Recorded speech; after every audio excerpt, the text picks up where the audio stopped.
Welcome back to the Meeple Marathon. Today we're going to talk about how to play the new solo co-op mode for Batman Gotham City Chronicles. This is part of, or was part of, the Season 3 Kickstarter. And so what you're seeing here is actually a setup for the City in Flames, the very first scenario, which we are going to be playing next on the channel. So if you're interested in that, stick around. But before we get into that, I wanted to discuss how to control the AI. I had created a video focusing on the fan-made solo variant that was on BGG. This is very similar because they took the same individual who created that fan-made variant and employed him on the project essentially to help develop this this solo mode. So the only thing you're going to need here is a set of cards here. There's lots more cards that come in the solo pack, but each scenario gives you a specific number of cards, specific card numbers to take, and how to seed the deck. There's also a D6 that comes with it. You could use any D6. And then there's a solo co-op rulebook, which unfortunately is a little small, but we'll get over that. Not only does it cover all the rules for solo co-op mode, but at the tail end it has a sheet for, as of Season 3, for every single scenario in the game, printed scenario in the game.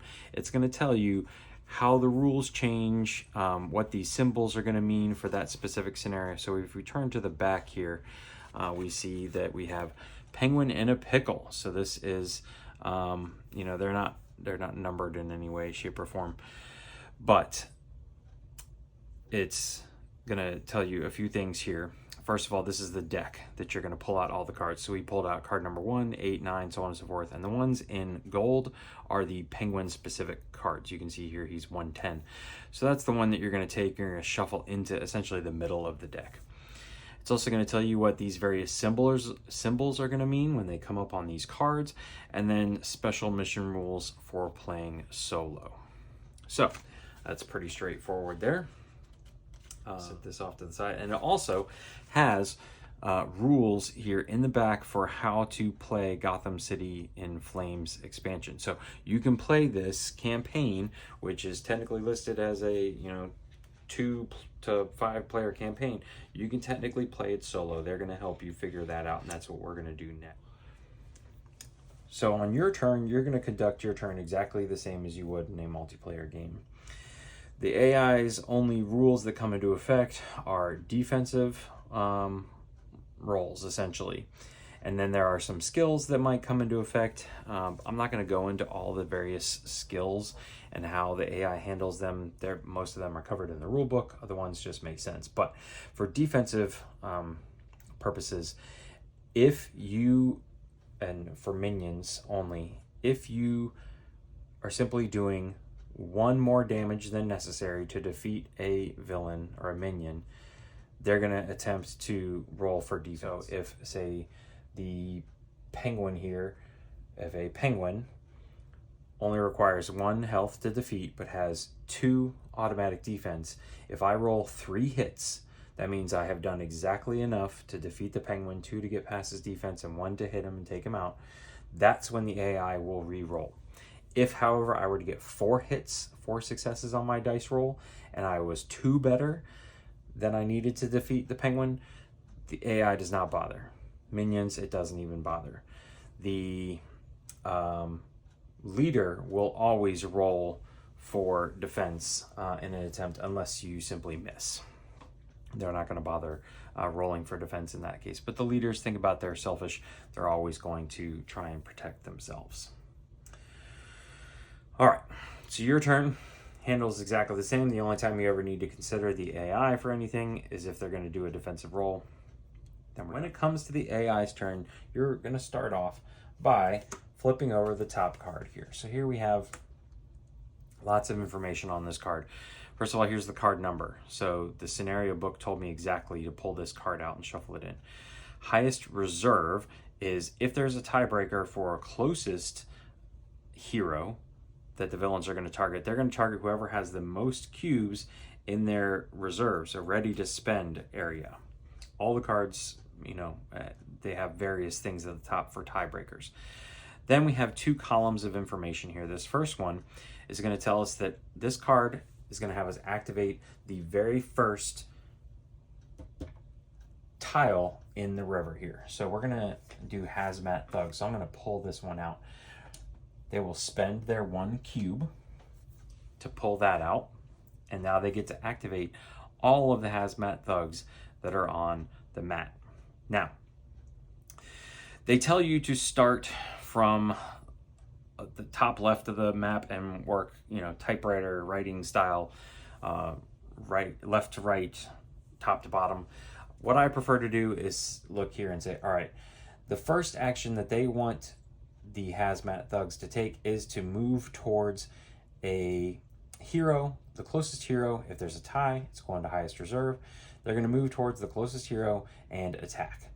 Pretty straightforward. Also, if they have an option between melee and ranged, which these guys actually don't have a melee attack, you can see there's no dice next to that symbol. They do have a ranged attack. It's going to be 2 white dice with rerolls, and they can do it once. The one above it means they can do it once per turn. That's mostly for other people who are controlling the villains. So let's look and see all the Hazmat Thugs that can, within 2 points of movement, get within line of sight of any character up here. Well, that's actually going to be most of them, because we've got Ghostmaker up here, who's pretty high up but is pretty visible. These guys are tucked around here in the corner, and they only have this one little H, so it's going to have to link up with another H spot in order for people to be able to see them right here. They're obviously like in the corner, hidden in the shadows. So this would be a great card to get right off the bat, assuming we left our heroes here. That's not likely, but we're going to roll with this. So my Hazmat Thugs, I apologize, I haven't painted all the minions yet, but this one, for example, so he would simply, he has line of sight, he doesn't need to move, he would make a roll for an attack against one of these 2. Highest reserve right now would probably be Batman Jace Fox, because he started with more power than Batgirl, and that's who he would target. He's going to roll. Then we have another Hazmat Thug here. He can see G. Now, I don't quite know if this is blocking line of sight, but he can see Ghostmaker up here, because we have a G here and we have a G here, and so he's going to fire up to Ghostmaker. Now, if Ghostmaker were firing down on him, he'd get the bonus for elevation, but nothing happens this way, so he would simply fire at Ghostmaker. Ghostmaker would do his defensive roll, and we would continue going around. Occasionally, though, you're going to find guys like this way up here who's back in this room.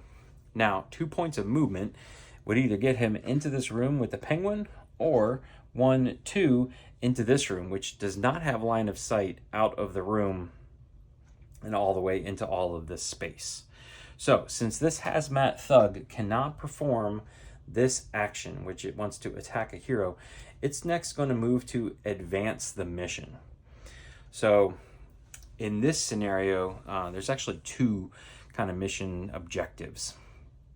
One is these black zeros all over the board represent bombs that the enemies can activate, and then if all of them are activated, they blow up the Ace chemical factory and we lose the scenario. The other one are the samples of the chemicals being loaded into the bombs, which are exploding all over Gotham, hence the campaign name City in Flames. These samples are what we as the heroes are trying to pick up.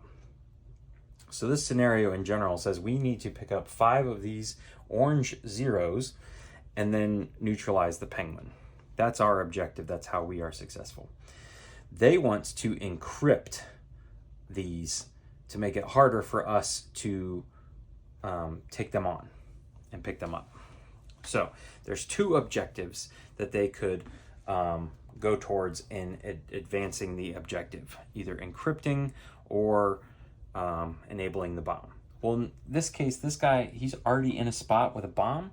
He doesn't need to move, so that's what he would do. It tells us in the scenario rule book, not the solo one, but the main one, that encrypting the samples takes a complex thought of difficulty 2. Well, hold up. this hazmat thug is not able to do complex thought manipulation, but he is able to do complex manipulation, which I apologize. The encrypting the samples would have been this orange one. He wants to enact the bomb, so he is going to, let me just make sure I have all of my rig the factory, complex manipulation, rigging the detonation. So that's what he would do. He would roll his white and orange die and attempt to get a complex manipulation difficulty of 2. So they're the same. If he's successful, he would flip this over, and this is one primed bomb. They don't all go off until they're all primed. There's 6 of them, but that is a loss condition for us. Okay? So that just kind of covers how you go from right to left, and then within each miniature from top to bottom.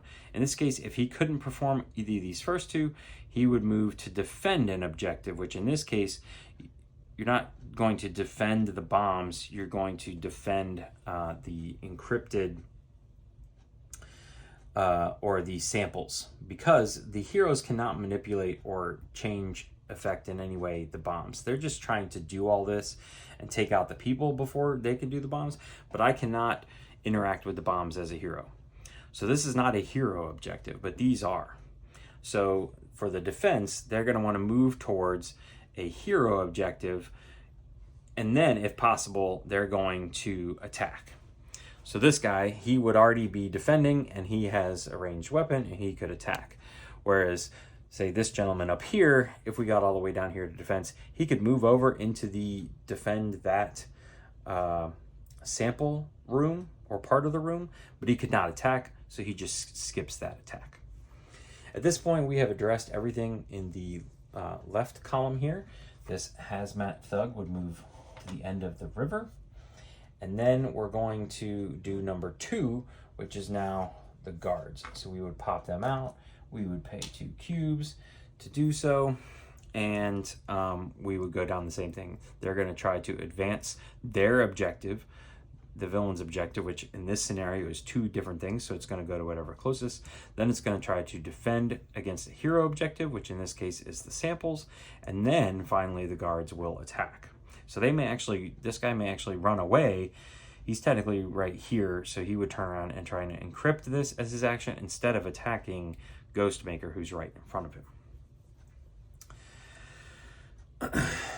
If you activate the warning tile, the scenario is going to tell you how many events and what those events can do if you are a human player playing as the villains. The scenario, solo scenario portion is going to tell you which of those 2 to focus on if available. It'll say always do event number 2 unless there's no longer any penguins on the board or something like that. So that makes it pretty easy. As far as reinforcement is concerned, you're going to take whatever tile is lowest on the river. So if we had completed this and then got to the warning tile, pulled that out, and we were doing this event, we would try and reinforce the penguins. Now you can see they cost 2 reinforcement points to come back in. And so that may be all of them, or maybe we don't have enough. If you don't have enough, you move on down the river, or maybe there's no penguins in the reserve, all of them are still out on the board. Then you work your way left to right across the river, spending as many points as possible, moving on to cheaper ones if you need to spend out the remaining. There's also 1, 2, 3 spawn points, reinforcement points on this board. The solo co-op map will tell you this is spawn point 1, this is spawn point 2, that's spawn point 3. This is another instance where this D6 would come in. You could roll this and say, all right, here's 1, 2, 3, 4, 5, and 6 is a reroll, whatever you so choose. But it just kind of randomizes that. All right. So at this point, the AI's turn would be done. There are a few things about additional movement and rerolls, however. The AI will spend 1 cube per miniature if it is 1 movement point away from reaching its objective. So if they're trying to do a melee attack on a hero and they could get right here, they would spend a cube to move, as long as they have a cube to spend, spend that cube to take one movement, one extra movement to get to be able to attempt their goal. Or if they were one step away from being able to get to the bomb, the last bomb that needed to be primed or something like that. But they're only ever going to go one additional movement. Also, rerolls, if they have failed to, say, hit a hero or complete a complex manipulation like priming a bomb or encrypting a sample, in this scenario, they will spend at most one cube to conduct one reroll, and there's a priority. Essentially, it's darkest to lightest. They're going to reroll blacks before reds, before oranges, before yellows, before whites, but they're only going to reroll blanks, if that makes sense. So they're not going to take a black, which is showing 3 successes, and re-roll that one if a yellow is blank further down the line. So they're only re-roll blanks, and they're only going to attempt re-rolls if they are unsuccessful. So if they're not putting enough damage on a hero to hit them before they do any defensive re-rolls or anything like that, they would spend a single cube to do a single die re-roll on a blank die only. So that pretty much covers everything. There is just one other card, so I'm going to have to dig into our deck here because I set it up. And here is the card I was looking for specifically. This is for the Penguin. So this one, and there's 2 instances of where the Penguin would activate. This one is the Penguin specific card. This is card 110 that we made sure we put into the middle of the pile. When this card comes up, you're going to activate, in this case, the Penguin, and you're going to activate him twice. He's going to get to take 2 actions, and he's the only one that's going to activate this turn. So this is where this D6 comes in. You're simply going to roll this. Here we got a 1, and you're going to say, okay, restore. Now you could flip here to your handy dandy villain cheat sheet and see what restore is. Regeneration, heroes, non-heroes. So he would, so gain X life points. So he would try to gain some life back. Anyways, I'm not going to get into all of the different skills. If he stays at full health, like at this point, then he just moves in numerical order. He would try and snipe. So in this case, he would try to get within line of sight of a hero and take a shot at them. At that point then, no, he's going to take on a complex thought manipulation. In this case, there is the encrypting of samples. So that is a complex thought manipulation. Then he would try and do a sneak attack. Then he would try and do escort. And then he would try and do special. Special is always going to be addressed in the solo co-op rulebook. So it's going to say, all right, it's also addressed in the main scenario book. So it's going to tell you what that special action can be in the scenario book, and then the solo rule book is going to tell you how you go about doing that. So you roll the die. That's going to determine where you start. You're going to do the first action in numerical order that you're able to complete, and then you're going to try and do the next action. Again, skipping over any actions that character is not able to complete until you circle back around. If there is only one action that they can complete, they will complete it twice. If able to. For example, he's only able to complete one complex thought manipulation per turn. He's rolling a black die. He's also only allowed to take one sniper shot per turn. So that's the Penguin's specific card. You're going to use the D6, activating only the Penguin. The other instances that you might see is when you get this. Now this is the leader symbol here. In this scenario, Penguin is the leader. So anytime this symbol pops up, that means you're going to take the lowest instance of the Penguin for this scenario. So in this case, it would be tile 3. You're going to pay, if able to activate the Penguin, and then you're going to go down the line just like normal. So the Penguin in this case is only going to do get one activation. He's going to attempt to advance their objective. He's going to try and attack a hero or defend a hero objective. After that, after you've moved this guy along, then you would activate, in this case, the Penguins with rockets on their backs, going down this list right to left. If you are not able to afford, say that both penguin tiles are, you know, way up here like this is just how the river looks a few rounds in, and you get this and you have, well, crap, I only have 5 tiles, you simply skip this and the AI is only going to get 1 activation, which can happen, which is part of the choice that a human player would make if they want to reserve their cubes. And that's it. I'm not going to go into all of the nitty gritty of how the AI handles spending its victory points and its infamy points between scenarios.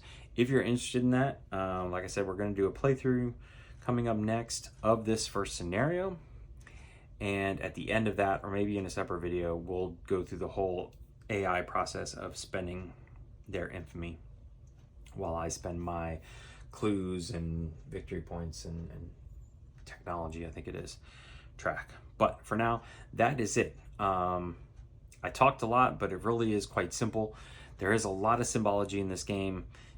There's no getting around that. But if you haven't already, I suggest you figure out a way to pick up the Bat Tablet computer files. That's all of these, you know, here is my map board that shows me all the elevation and traversing, how to traverse from side to side. Here's my, you know, my villain cheat sheet. I have a hero player aid.